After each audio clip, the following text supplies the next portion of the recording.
Welcome. You sent over some really um, interesting material, and we're doing this deep dive specifically for you, focusing on those sources and this whole idea of, well, how we handle the inevitable bumps in the road, Yeah, when we're striving for something big. exactly. And the excerpts you sent seem to zero in on self-management and that very tricky thing we call the ego.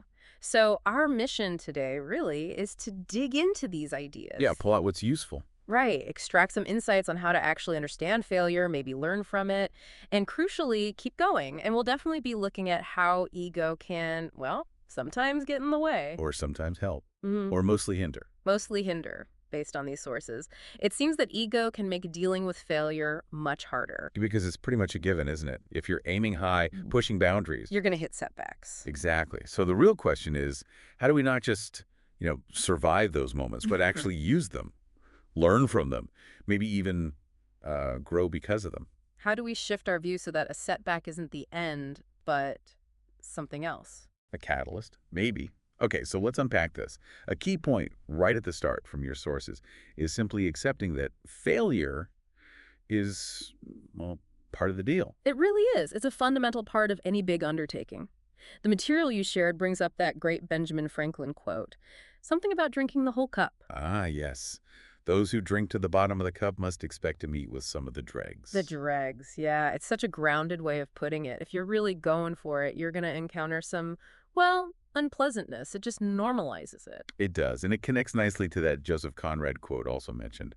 I don't like work, no man does, but I like what is in the work, the chance to find yourself. Hmm, that's interesting. So the struggle itself, the work. Yeah, the tough parts. Yeah. That's where the self-discovery happens, through the challenges. It seems that's the idea. And what's really interesting is how the sources immediately pivot to why those drugs are often so hard to deal with. And, you guessed it, it points to the ego. Okay, so ego, how does it factor in? Well, the sources suggest it's not just that ego leaves us unprepared for failure. It might actually contribute to it happening in the first place. How so? Like being overconfident. Exactly. That inflated sense of self, thinking you know it all, maybe ignoring warning signs or dismissing feedback because, hey, you've got it handled. Right, that little voice saying, it'll be fine, Mm. even when maybe it won't. And then when failure does hit, bam, the ego makes it hurt more. That's what the material suggests. Instead of seeing it as, okay, that specific thing didn't work, the ego can make it feel like I am a failure, a fundamental judgment on your worth. Ouch. Yeah, that makes sense. It can feel really permanent and personal. And that feeling can just shut down your resilience, right? Makes you scared to even try again. So what's the alternative then? If ego makes it worse? Well, the sources propose a different path. It involves a conscious shift, Yeah. reorienting your perspective, building more self-awareness. It talks about needing purpose, poise, and patience when things go wrong. And it specifically contrasts these with pity, feeling sorry for yourself or wanting others to. Purpose, poise, patience. Let's break that down. Hmm? Purpose is like knowing your why. Exactly. Staying connected to the bigger goal so a setback doesn't feel like the end of the world. Poise. Mm. That sounds like keeping your cool. Yeah, emotional regulation, Mhm. maybe. Not panicking or making rash decisions in the heat of the moment. Makes sense. And patience. Well, that's acknowledging that big things take time and bumps are expected. So those three together kind of counteract the ego's meltdown tendency. That seems to be the idea. They provide stability. Purpose anchors you. Poise helps manage the emotional storm. And patience gives you the long view. The sources even suggest using that moment of failure to understand yourself better, like how your own mind works under pressure. Which leads into another really fascinating point. The idea that failure, even though it feels awful, it can actually be a powerful teacher. There's that quote from Harold Janine: people learn from their failures. Seldom do they learn anything from success. That's quite a statement. It really is provocative, isn't it? But think about it. Success can sometimes make us complacent. Yeah, you think I'm brilliant, and maybe don't look too closely at why it worked or what could have been better. Precisely. Failure, though, it forces you to look. It demands analysis. What went wrong? What was my part in it? How do I fix it?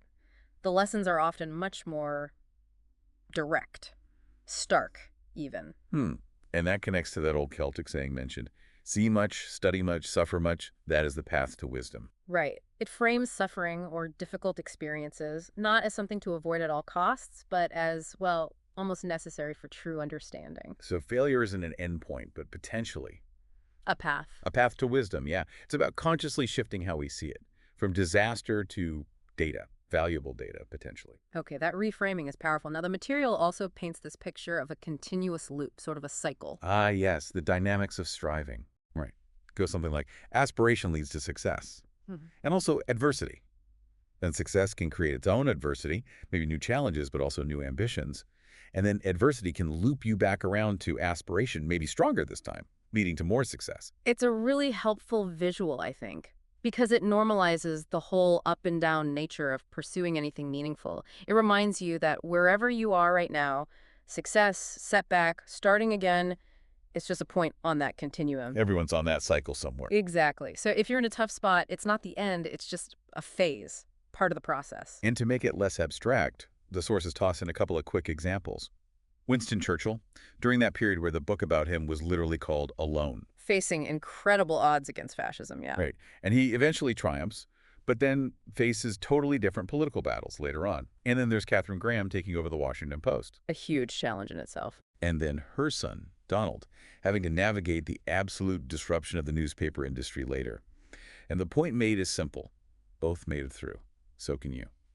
Those examples, even brief, they really drive home the resilience factor, don't they? They face their dregs, their alone moments, massive adversity. But they adapted. They pushed through. It underlines that navigating the tough stuff isn't optional for achieving something big. It's sort of a core skill. Which brings us to what the sources frame as a kind of mantra, a guiding principle for the whole journey. Yes, something applicable no matter where you are in that cycle. It's quite straightforward.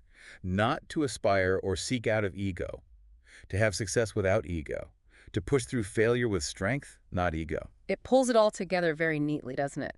Keep your motivations clean, stay humble when you win, and face setbacks with resilience and a focus on learning. Not letting your ego hijack the process and make it all about you being attacked or diminished. Exactly. Strength, not ego. But, as the source rightly notes, it sounds simple, but actually living it, that's the hard part. It's not a one-time fix. No, definitely not. It's constant practice, isn't it? Ongoing self-reflection, checking in with yourself, keeping that ego in perspective requires real vigilance. Yeah, a willingness to be really honest about your reactions and motivations. Absolutely. So if we wrap this up for you, the listener, the main takeaways seem pretty clear. First, failure happens. It's almost guaranteed if you're aiming for anything worthwhile. Accept it as part of the process. Second, our ego can really mess things up, making failure feel worse and blocking us from actually learning anything from it. Ego is often the enemy in these moments. But third, there's a way through. By focusing on self-awareness, staying anchored to your purpose, trying to maintain that poise, and practicing patience. You can reorient yourself after a fall. And maybe the biggest shift is seeing failure not just as something to endure, but as a genuine opportunity, a chance to learn, to get stronger, maybe even wiser. Yeah. That path to wisdom. Precisely. It's about understanding that cycle aspiration, success, adversity is continuous. Wherever you are, it's part of the journey. And that mantra gives you a compass. Aspire without ego, succeed without ego, get through failure with strength, not ego. So maybe something to think about as you go forward. Consider the last time you faced a real setback. Just reflect for a moment, how much did ego play a role in how you experienced that? And looking back now, were there learning opportunities maybe hidden in plain sight that you missed at the time? Perhaps looking at it again with this lens might offer some useful insights for whatever you're navigating right now. Definitely food for thought. Thanks for joining us for this deep dive.